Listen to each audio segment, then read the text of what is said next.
Sisters and brothers, I'm not really sure that there's much I can say that somebody else hasn't already said and more eloquently. You know, most of the time when people ask me to stand up and say something, they say, oh, you know, stand up and talk about, you know, the law. Stand up and talk about what the National Lawyers Guild has to say about this. You know, stand up and talk as a labor activist. During this last week, I've been tongue-tied when I've wanted to talk about Gaza and when I've wanted to talk about Palestine. And there is no voice that I can think of to use to talk about the situation in Gaza than the voice of a parent. I don't know how any of us can see the things that we have seen this last week and not be moved to speak.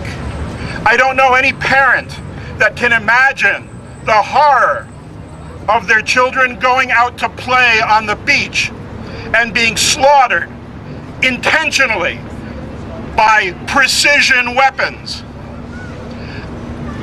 I don't think that there's a parent in the world that can't feel the devastation of that. And yet, in the United States, every time we see this happening in Palestine, the voices come over the television and they come over the radio and they come over the internet and they tell us, just don't pay attention to that.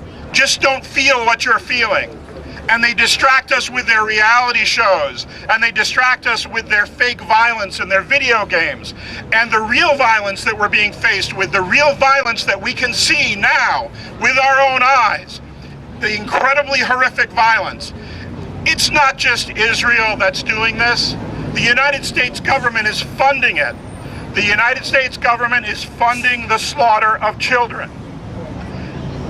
And if we do not speak up, if we hold back, if we try to be polite, if we try to only use nice words to describe what's happening, then we run the risk of being a generation of parents who have sanctioned the slaughter of children.